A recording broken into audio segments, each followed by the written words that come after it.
Welcome back to my channel. This is Kringle Talks Football, back in for another video.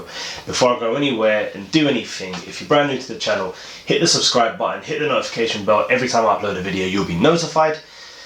Follow me on Twitter, follow me on Twitch, follow me on everything that I'm on, basically. Subscribe to my podcast, which is Kringle Talks Football, available on all platforms. Links are in the description below. Arsenal 3, Newcastle United 0. This is a good day for us. Good day for the likes of Saka, for Smith-Rowe, and especially Aubameyang. Let's get into it.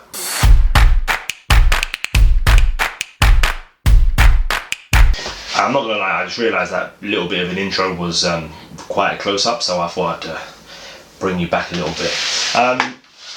So Arsenal versus Newcastle United in the Premier League at the Emirates Stadium. Lineup is on the screen now.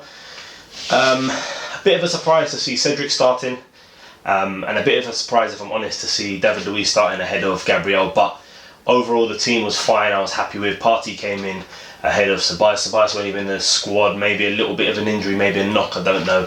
But Leno, Cedric, Holding, Luiz, Tierney, Partey, Xhaka, Saka, Smith-Rowe, Aubameyang, Lacazette up top. Newcastle United's team also on the screen now as well. The opening 5-6 minutes was very positive. We started off on the front foot. We took the initiative to Newcastle, and straight away we came out of the blocks real quick. Opening first half was just, it was all Arsenal putting the pressure on. You were just sort of kind of going through the motion of, well, they're going to score eventually, they have to score, and it just wasn't coming. Aubameyang missed an open goal, pretty much a sitter.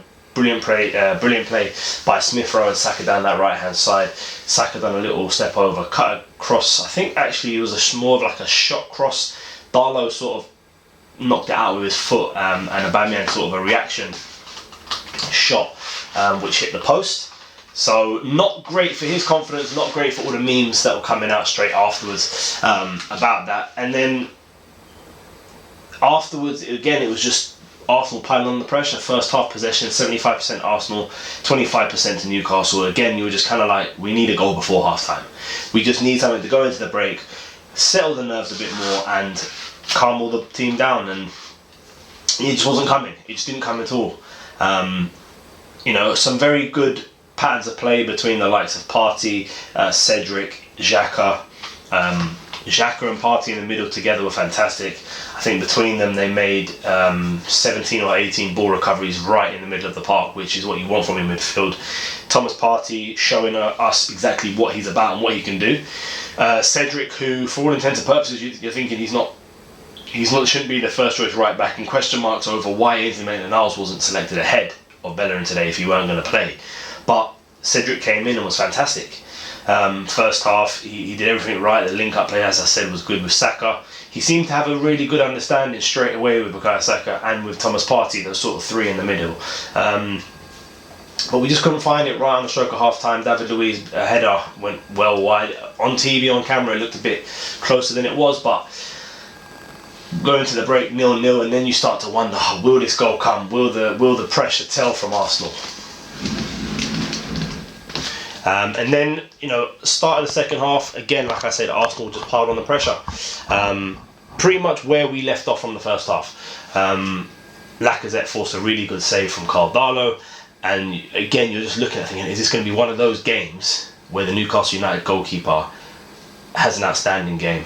Thankfully, it wasn't. Only a few minutes later, Arsenal sort of broke from the counter-attack. Newcastle gave Aubameyang so much space on that left hand side. Thomas Partey with a beautiful ball over the top picked him out, and he faced one-on-one with, I think it might have been Kraft, their right back, just sort of cut inside on his left foot and smashed it straight through Darlow into the back of the net, which again, kind of settled the nerves, and you're thinking, all right, cool, now we can play our game, now we can sort of relax and get into it.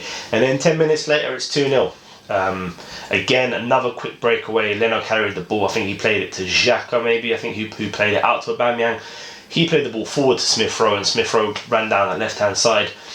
He was sort of drifting in between the right channel and the left inside channel all night. You know, that whole across the front three. Played the ball back across to Saka, who first time into the bottom corner, which again for him as well, a nice goal for him, and a nice goal made between the two academy boys. You know, listen, we've signed Saka to a new long-term contract in the summer. Smith-Rowe, you're next. Kieran Tierney, you're next. Although Kieran Tierney didn't have the best of nights, didn't have the most standout nights that he's had in the past. But you're next in terms of contract, my friend. Just accept it. It's going to be done. And then it was just sort of like a passing game routine really after that. Arsenal kind of keep ball. We made a couple of changes. Partey came off for El Neni. Aubameyang came off for Willian. Smith-Rowe came off for Martinelli. So it kind of disrupted the play a little bit. But just before Aubameyang came off, Cedric and Saka done really well down the right hand side. Cedric cut into the box, played the ball across, and Aubameyang just put it into an empty net. There was a question mark whether the ball had gone out of play. VAR checked it. The whole ball hadn't gone out. It was like literally like that, if that, literally that, of how much of the ball was still on the pitch. And then after that, it was just routine. I think Arsenal finished with 66% possession, 19 shots on goal compared to Newcastle's 3, 6 on target compared to Newcastle's 1, which, you know, it didn't really tell the much of the game. It was just a walk in the park for Arsenal at the end of the day, and you know, it was just a fantastic performance by the boys, which we needed that. You know, if you can only imagine what it would have been like had we drawn 0-0 again after the 0-0 home game against Crystal Palace. Drawing at home 0-0 against Newcastle, especially in the way that we played, the tempo in which we played in, we didn't give Newcastle a sniff. Like Wilson and Andy Carroll, I thought Holding and Luiz marshalled them so fantastically well. Holding is, you know, he's getting to that point where he's first name on the team sheet in the defensive situation. He was excellent again tonight. David Luiz, fantastic again tonight. He played us some fantastic balls over the top again to the likes of Aubameyang, to the likes of Tierney. And you know, it was just a really well-rounded performance, and there was no scary moments. There was no moments where you looked at it and you thought, okay, cool, they really just troubled us. Like, we could be in trouble here if we don't get a goal. It wasn't a case like that.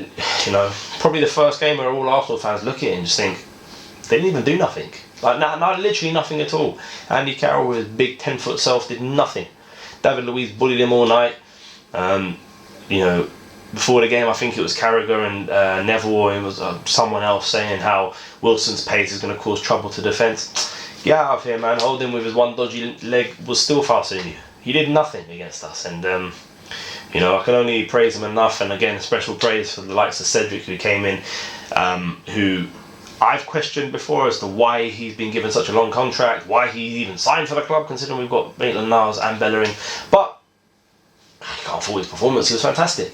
Like I said at the start, Kieran Tierney didn't have the best of games, but it wasn't because he was rubbish. It's just because of the standard he set himself. You know, I said he's like a 7 out of 10 player every game. Tonight he was like a 6 out of 10. Because towards the end of the game he was fantastic. He was getting in behind, he was playing well with Martinelli, Smith-Rowe, Aubameyang. But you know, the effects of the injury still there. You can clearly see it's still there. Thomas Partey, 66 minutes he played, and he's shown everyone exactly what he can do. He's only played 25 minutes of football in 2 months. But tonight was excellent. He's the one who got us moving for the first goal. All night he was breaking things up, playing the ball. There was one moment, I think in the first half, he picked up the ball, sprayed the pass, similar to how he did in the second half for Aubameyang's goal, but to Smith-Rowe. Smith-Rowe ran through, played it back across, and Aubameyang hit it over. Usually I do the sort of, you know, at the start of the video what I say I'm going to talk about, which I'll still put in there, but you know, good performance, bad performance, no bad performances from anybody. Like I said, if anyone critical of anyone, it was only Kieran Tierney, but it wasn't a bad performance. You know, what does this mean now going forward? It means that we go into our next game at the weekend in the FA Cup against Southampton or Shrewsbury. Shrewsbury. With more confidence. You know, we're not going to play a first 11, but we go into that game with a bit more confidence and hopefully, you know, pick up another victory in the FA Cup, keep the run going on that side of things. And, you know, listen, it's another win. We're still unbeaten. Another clean sheet. So, listen, it's onwards and upwards. You know, the news that Mesut Ozil has finally left pretty much hasn't been confirmed. You know, still hasn't been confirmed, but it's pretty much done. He's already had his pictures done. He's already done his flight across. He's been posing with the scarf and liking their Fenerbahce's tweets, doing all this stuff. So it's pretty much done. A bit more heated interest at the moment in Emile Buendia, hotting up, but talks of 40-50 million. It's just not going to happen, I don't think, if I'm honest. You know, Socrates might be the next out the door. And just a little side note, it was quite telling the fact that Pepe didn't even get any minutes, which for me would just indicate fully that Arteta doesn't want him at the club and that he'll probably be gone in the summer. If not, surprise departure in January maybe. Listen, if we can get even half the money we paid for him, I think we could take it. I'm not going to lie. It's going to be a loss of, you know, earnings, but we're Arsenal. That's what we do, really, innit? We sign players for big contracts. We sign them for big money, and then we let them go for free. So we might as well let him go for half the price. Who cares? No, but no, on the real, it's listen, I'm going to end it there because I've been chatting for too long. Arsenal 3, Newcastle 0. Like I said at the start of the video, if you are new to the channel, hit the subscribe button, hit the notification bell. Follow me on Twitter. Follow me on Twitch. Check out my podcast, Kringle Talks Football, available on all platforms. Tomorrow I'm going to have, or this week at some point, sorry, I'm going to have a Newcastle perspective on the game and how he felt it went. And yeah, if you like it, go check it out. Links in the description below. And until next time, guys, listen, up the Gunners. 3-0 at home, what can we say? Happy one. Take care.